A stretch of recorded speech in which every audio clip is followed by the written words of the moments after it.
현직에 있는 공인중개사들은 어떤 일을 하는지 조금 또 중개보수는 어느 정도 되는지 한번 가늠을 해보셨으면 좋겠고. 네, 여러분 안녕하세요. 제이리치입니다. 오늘 제가 네이버에 이렇게 공인중개사 30일의 시험을 검색을 해보니까 제 30일의 시험이 얼마 안 남았더라고요. 한 2달 정도밖에 안 남았는데 관련해서 기사도 지금 10시간 전에 뜬 기사가 있어서 제가 읽어봤거든요. 이번 연도 2020년도 올해 공인중개사 자격 시험에 역대 가장 많은 36만여 명이 원서를 제출한 것으로 확인이 됐다. 신종 코로나 바이러스로 인해서 고용 침체에 대비하는 분들도 계실 거고, 그리고 또 여기에 기사에는 부동산 광풍 때문에 전문성을 갖추려는 재테크족이 늘어난 결과로 해석이 된다라고 하는데, 이 부분은 저는 좀 잘 모르겠습니다. 본인이 재테크를 하기 위해서 공인중개사 시험을 준비한다?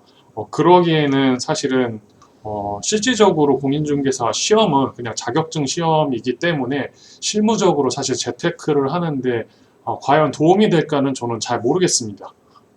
어쨌든 이렇게 공인중개사 시험을 준비하는 분들이 굉장히 많다라는 거고, 지금 최근 5년간 공인중개사 시험 접수 현황을 보니까 2016년도부터 18년도까지 꾸준히 늘다가 작년도에 잠깐 주춤을 했었죠. 한 3만 명 정도 빠졌다가 지금 다시 한 7만여 명이 늘어나서 역대 최고라고 하는 36만여 명이 이제 시험을 준비를 하게 되는데, 여기 보시게 되면 20대랑 10대, 30대 14만 명 이렇게 육박을 하는데, 거의 한 40%의 비율에 해당되는 분들께서 젊은 분들께서 이렇게 공인중개사 시험을 준비를 한다고 합니다. 제 주변을 좀 보기만 해도 제 친구들이나 아니면 제 지인분들 중에 공인중개사 시험에 굉장히 관심 많으신 분들이 상당히 많거든요. 시험에 대해서는 제가 말씀을 굳이 드리지 않아도 공인중개사 강사분들이나 유튜브를 통해서 시험을 단기 합격한 분들께서 단기 합격하는 비법을 공유하시는 분들이 굉장히 많은 걸로 알고 있는데, 그분들 채널을 좀 참고하시면 좋을 것 같고, 실질적으로 자격증 합격을 하는 게 목적이 아니잖아요. 저희가 자격증을 취득한 이후에 실무적으로 그 직업이 나에게 좀 맞을지, 아니면은 이게 미래에 대한 불명확한 상황에서 과연 수입은 좀 괜찮게 나올지, 이런 부분들이 굉장히 궁금하실 것 같은데, 그런 내용들을 조금 준비를 해서 말씀을 드려볼까 합니다. 네, 그러면 이제 공인중개사분들께서 어떤 일을 하시는지 굉장히 궁금하실 텐데, 기본적으로 간단하게 말씀을 드리면 여러분들이 예상하시는 그대로인데, 손님분들께서 이제 상가를 구하시던 아파트 아니면 원룸을 구하시던 땅을 구하시던 그런 손님들께서 이제 저희 사무실을 고객분들이 전화를 하시거나 찾아오시겠죠. 이런 조건에 맞는 이런 매물을 좀 구해달라. 그러면은 저희가 기존에 갖고 있는 이제 데이터들이 나름의 방식대로, 저 같은 경우는 엑셀이나 저희 홈페이지를 통해서 제가 작업을 하는데, 기존에 많이 갖고 있는 그런 매물들을 이제 필터링을 통하든 아니면 그 조건에 부합되는 매물들을 검색을 해서 체크를 해 드립니다. 저는 유튜브 채널을 함께 운영을 하면서 동영상으로 저희 매물들을 모두 관리를 하고 촬영을 해놓고 소개를 해드리기 때문에 저희 사무실에서 미팅을 하면서 그런 매물들을 직접 컴퓨터 모니터 화면을 통해서 한번 보여드리고, 네이버 지도나 다음 지도를 통해서 대략적인 위치도 파악을 하실 수 있도록 상권 분석도 어느 정도 해드리고요.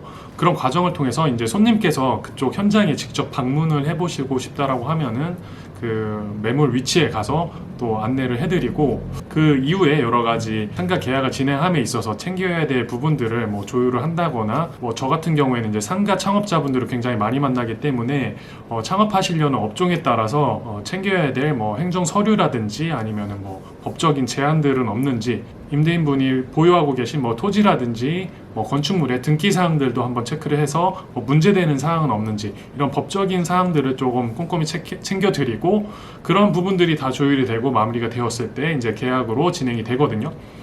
크게 따져보면 사실은 매물이 있고 저희 중개사가 중간자적 입장에서 손님들을 그 매물이랑 이렇게 소개하는 역할인데, 그 중간에 이제 저희가 일일이 다 말씀드릴 수 없는 굉장히 세부적으로 좀 진행돼야 될 사항들이 굉장히 많이 있거든요. 이런 부분들은 제가 채널을 통해서 기존의 공인중개사가 어떤 일을 하는지, 마케팅을 어떻게 하는지, 매물은 어떻게 찾는지, 기존에 소개했던 내용들도 있고 부족한 내용들은 제가 앞으로도 영상을 촬영을 해서 한번 올릴 예정인데 그 부분들을 한번 체크를 하셨으면 좋겠고요.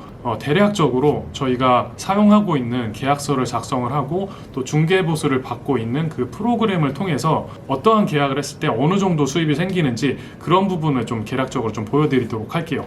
대부분의 이제 공인중개사분들께서 이렇게 한국 공인중개사 협회에서 제공하는 이 한방이라는 프로그램을 아마 많이들 사용을 하실 텐데 저 같은 경우에는 여기서 이제 계약 관리를 대부분 하고 있거든요.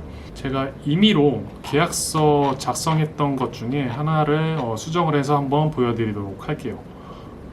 상가 임대차 계약. 저 같은 경우에 상가를 전문으로 계약을 하기 때문에 상가 임대차 계약권에 대해서 중개보수가 어느 정도 되는지 한번 보여드릴 텐데 여기 이제 보증금 저희가 일반적으로 저희 지역 내에 있는 평균적인 보증금이랑 월세를 기입을 해서 어느 정도 중개보수가 될지 한번 체크를 해드릴게요.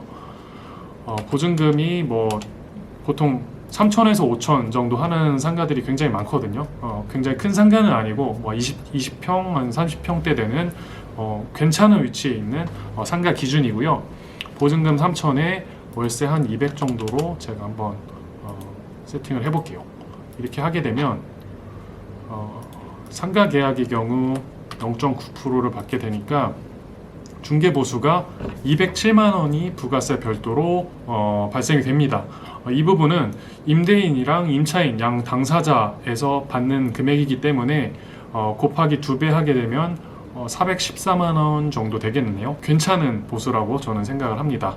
물론 이게 상황에 따라서 중개보수가 조금 조율이 되거나 그런 상황도 발생이 되는데 난이도가 좀 높은 계약을 했거나 또 권리금이 또 껴있는 계약을 하게 되면 이 이상의 금액도 발생이 되기 때문에 이런 부분들은 여러분들이 계약을 어떻게 하느냐 그리고 어떻게 진행이 되느냐에 따라서 좀 다소 편차는 있을 것으로 생각을 하시면 되겠습니다. 그리고 원룸이나 아파트 주택 같은 임대의 경우에는 요율이 0.9%가 아니고 이거보다 낮거든요. 그리고 보증금이랑 월세도 이거보다 좀 낮은 경우가 많기 때문에 그 부분은 여러분들이 감안해서 계산을 해보시면 좋을 것 같습니다.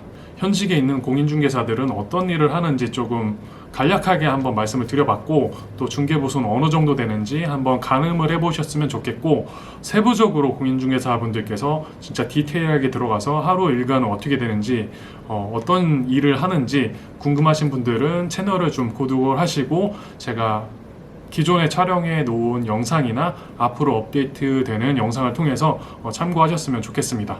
네, 오늘 영상은 여기까지 하고요. 저는 또 다음 영상에서 좋은 컨텐츠로 찾아뵙도록 하겠습니다. 감사합니다.